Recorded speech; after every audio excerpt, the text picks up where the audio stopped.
ወዴት ነው? ልጠጣ። ልጠጣ? አዎ ልጠጣ። ይልቅ አትቀልጂ፣ ግቢ። አልገባም አልኩህ እኮ። ሴትዮ ባለትዳር ነሽ። አብረን ሄደሽ ብቻሽን አትሄጂ። እሺ ተነስ። እቺ ልጅስ? አየህ እሱን ነው የምልህ። ቀኑ ሙሉ ስጠብቃት ነበር። ከፈራ ግን አንተ ራስህ ጠብቃት። ጠብቃት? ምን ልበልህ? ልጇንም ይዘህ ፈርተህም ትችላለህ። ለማንኛውም ነው ልሂድ። ነይ ተመልሽ እኮ ነው የምልሽ። ውጭ አደረሽ ማለት ነው? ዋልሽ ብትለው ይቀላል። በጣም ቆንጆ ጊዜ ነበር። ትሰሚያለሽ? እከክሽን ያራገፍኩልሽ እኔ ነኝ። የገንዘብ እከኬን ብታራግፍልኝ ያንተን የክፋት ተንኮል እያከኩልህ መሰለህ። በአንቺ በኩል ያለውን ጉዳይ ትዕግስት ያልቋል። የፈለግከው መወሰን ትችላለህ። ካለ ንብረት ላይ 80% እኔ ጋር መሆኑን እንዳትረሳ። ምን? እባክህ ሰምተሃል? ምንም አዲስ ነገር አላወራሁም። አሁን ተወኝ በእናትህ ሰውዬ። ትሁቴ ወደ አባቢ በመሄድ ነገሮቹ ከአቅም በላይ እንደሆኑባትና አማራጭ ስላጣች ስለዚህ አለምዬን እሰጥሃለሁ ብዬ ቃል ገብቼለታለሁ ያለችበትን ቦታ አውቃለሁ በማለት ቃል እንደገባችለትም ለአባቢ ትነግረዋለች። ነገር ግን ይህ ነገር ቀላል አለመሆኑን አውቃለሁ፣ እንደው ይሁንና ልስጠው ብለው ራሱ እኔ አለምዬን ጨክኜ መስጠት አልችልም ቢባል ራሱ ያለምንም ቅድመ ሁኔታ ገዙ አለምዬን እንደሚያጠፋትም እየተናገረች ነበረ። ነገር ግን አማራጭ የለኝም እያለ አባቢም በዚህ ሰዓትና በተለይ አለምዬን ካስጠፋች በኋላ ከዚህ በፊትም ነገሯን ስላወቀችባቸው ከግቢ እንድትወጣ የማያደርጉ ጨካኝ ሰዎች ታዲያ ትሁቴ በዚህ ሰዓት ደግሞ ልጇም ታግታ አለምዬም ጠፍታ ወደ ቤት እንድትመጣ እንዴት እንደፈቀዱላት ግራ ገብቶት አባቢ ለመሆኑ እንዴት ብለሽ መጣሽ በማለትም ጠይቋን ነበረ። ምክንያቱም ገዙ ከስር ከስሩ አባቢን እየተከታተሉ ስለሆነ ስለዚህ ይህ ሰው እኔም መከታተል ከቻለ ትሁቴን ከቤቷ ይህንን ያህል ማድረግ ከቻለ ስለዚህ ትሁቴ እንዴት እንድትመጣ ሊፈቅድ ይችላል የሚል ጥርጣሬ ስላለው ታዲያ ትሁቴም እሷም ሰክራ ተኝታለች፣ እሱም ደግሞ ወደ ስራ ወጥቷል የሚል ምላሽ ነበር የሰጠችው። በሌላ በኩል አለምዬ ልጄን ካላገናኘኝ ልጄን አላውቀውም የሚሉ ሰዎች ጋር እናንተ ምን ስለሆናችሁ ነው የምትረዱኝ? አንተስ እሷስ ማን ስለሆነች ነው የምትረዱኝ? ልጄን የማያውቁት ሰው ጋር መቀመጥ አልፈልግም ስትልም አባቢን በጥብጠው ነበረ። ታዲያ አባባም ደግሞ በቃ ተነሺ አሁን በማለት ልጇ ያለበትን ቦታ በመውሰድ ልጇን እንድታገኘውና እንዲሁም ደግሞ ከዚህ ሁሉ መንገድ ይህንን ሁሉ መንገድ ካመጣዎች በኋላ መመለስ የለም እኔ ግን ኃላፊነቱን አልወስድም በማለት ነይ ልጅሽን አሳይሻለሁ ብሎ ቃል ገብቶላት አባቢ ይዟት ከሄደ በኋላ አለምዬ ይህን ነገር ከመፈጠሩ በፊት እንድትረዳና ከዚህ በፊት ለምን እሷንና ልጇን እንዳለያየ ስለዚያ ሰው እንድታስታውስ በጥቂቱ እንድትረዳም አድርጓታል። አሁን ወስድሻለሁ እሱ ወዳለበት ቦታ፣ ነገር ግን ባልሽ ገዜ ምን ሊያደርግ እንደሚችል አንቺ ታውቂያለሽ። በአንቺ ተይውና በልጅሽ ላይ ራሱ ምን ሊያደርግ እንደሚችል ታውቂያለሽ። ስለዚህ እነዛን ነገሮች ፈርመሽባቸው እንሄድ ወደሱ ወዳለሽባቸው ሲላትም ወዳሉበትም ሲላትም አለምዬም ታዲያ ይቅርብኝ ትላለች።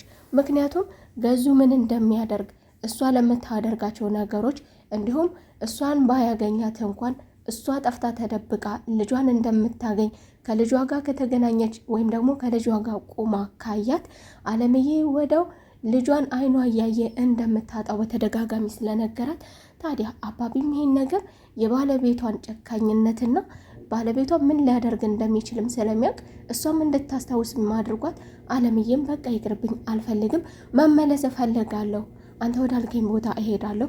አባቢም በጥበብ ቀስ ብለን በሌላ ጊዜ በዘዴ ከልጅሽ ጋር ትገናኛለሽ። አሁን ግን ይሄ እየሄድሽበት ያለሽው አካሄድ ልጅሽን ሊያሳጣሽ እንጂ ሊያስገኝሽ አይችልም ይላል። ሌላ በኩል የናቴ ቤቴን አይንሽን ላፈር የሚለው ንግግሩ እንዴት እንዲህ ይባላለሁ? መልካም ነገር አድርጌ እንዴት መልካም ነገር አታደርግም? ስለዚህ ከተባልኩኝ አይቀር ስለዚህ ክፋቴ ነው ከዚህ በኋላ ማሳያችሁ ስትል የገዙን ክህደት ገዙ ለእሷ ሲል ያደረገውን የወንጀል ጥግ ድረስ እሱንም ፊት ለፊት እንደማትፈራውና በፊት ለፊትም ከድተዋለች።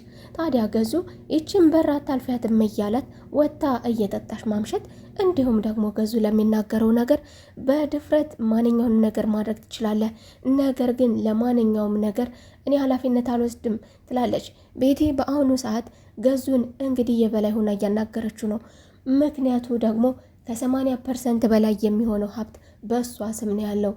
ገዙ ከዚህ በፊት ንብረቱን ወደ እሷ ሲያስተላልፍ ከልጁ ፈርቶ እንደሆነም ግልጽ ነው።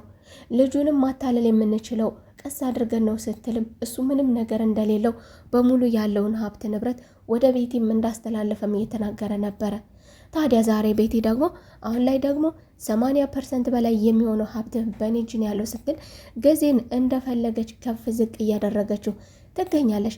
ታዲያ ናቴንም ደግሞ እኔ መልካም ነገር ያደረግኩት ምን እንደሆነ እኔ ብነግርህም ስለማትናገረኝና ስለማታዳምጠኝ ከዚህ በኋላ ምንም አይነት ነገር ከኔ ጋር አጠብቅም ትላለች። በሌላ በኩል ወደ ትሁቴም ሄዶ ሲያናገራት ትሁቴም ከእሷ ጋር መጣላት እንደሌለበት በተደጋጋሚ ነግረው ነበር። ታዲያ አሁንም ከእሷ ጋር እንዳትጣላ በተደጋጋሚ ነግሬ ነበረ። አሁንም መጣላት አልነበረብህም። አሁን አበላሽተዋል። ስለዚህ ምንም ነገር ልትነግርህ አትችልም። ናቲም ለእያንዳንዱ ነገር ገዙ ለሚያደርገው ክፋትና ገዙ ለሚያጠፋቸው ነገሮች ገዙ ማሸነፍ የሚችለው በቤቲ በኩል ብቻ መሆኑን ስለተረዳ፣ ስለዚህ በተደጋጋሚ ትሁቴ ብትነግረውም እሱ ያበላሻቸውን ነገሮች እሱ ያበላሻቸው ያሉ ነገሮች አሁን ላይ እያበላሻቸው መሆኑን ስለተገነዘበ ታዲያ ወደ ቤቲ በመሄድ አሁንም በድጋሜ ይቅርታ ጠይቋን ነበረ። ነገር ግን ቤቲ በአሁኑ ይቅርታ ቢጠይቃትም ይቅርታውንም አልተቀበለችም። ታዲያ ናቲም ይሄንን ነገር ቃል እገባልሻለሁ ልጅሽን በእጅሽ አስገባልሻለሁ ሲል ለትሁቴ ቃል ገብቶላታል። ታዲያ ናቲ ይሄንን ነገር ለማድረግ ደግሞ ያለው አማራጭ አንድ መረጃ ሊያገኝ የሚችለው አንድም ከመኝታ ክፍላቸው ነው፣ አንድም ደግሞ ከመስሪያ ቤቱ ከገዜ ቢሮ ብቻ ስለሆነ ከመኝታ ክፍሉ ገብቶ በመበርበር ላይ እያለ ደግሞ የፈለገውንም ነገር ሳያገኝ ምንም አይነት ነገር ማስረጃ ፋይል ሳያገኝ ቤቲ ስለደረሰችበት ግዴታው ስለሆነ ከክፍሉ ተባሯል። ታዲያ ያለው አማራጭ ደግሞ ስለዚህ ከዛ ክፍል ውስጥ ምንም አይነት ነገር እንደሌለም ተረድቷል። ስለዚህ ከዚህ ውስጥ አይደለም መረጃ የማገኘው ማለት ነው። ስለዚህ ቢሮ ጋ ነው የሚለውን ነገር ስላረጋገጠ ታዲያ ገዙን እንደምንም ብሎ ከላይ ከታች ብሎ በተለይ ደግሞ የልጁን አይን ማየት የማይፈልግባቸውን ጊዜ በመጠቀም እነዚህ ነገሮች ይሄ ቃሉ ምናልባት እኔን ስለሚያበሳቸው ፊቱን ሲያዞርልኝ እኔ ደግሞ ፋይል ለማግኘት ይረዳኛል የሚል ነበረ። ወደ ቢሮ በመሄድ ሲያናግረው ስለ እናቱ ንብረት ስለ እናቱ ሀብት ንብረት ይሰጠኛል የሚለውን ጥያቄ ሲጠይቅ ገዙ ጀርባውን ስለሚሰጠው ስለዚህ ፋይሎቹን በዚህ ዘዴ ወስዳለሁ ብሎ ነበረ። ትሁቴም ቀላል እንዳልሆነና አባቱ በዚህ መልኩ በቀላል ነገሮች ሊሸወድ እንደማይችልም እየተናገረች ነበረ። ነገር ግን ናቲ ይህንን ቁልፍ ለማግኘት ቢሮ ድረስ በመሄድ ሰዓት የለኝም ጊዜ የለኝም በማለት የተባረረ ቢሆንም ነገር ግን ከቤቱ አሁንም ቤታቸው ቁጭ ብለው ስለ እናቱ ንብረትና ስለ እናቱ ሲያነሳበት ይህንን ቃል የማይወደው ጊዜ ወዳው የእሱን አይን ላለማየት ነበረ ጀርባውን የሰጠውና ፊቱን አዙሮ አሁን ተመልሼ እመጣለሁ። ምክንያቱም የተለያዩ ነገሮችን የሚያቀርባቸው ነገሮች አጥጋቢ ስላልሆኑ ለናቲ ታዲያ አይኑን ላለማየት ነበረ ወደዛ ወደዚህም የሚለው።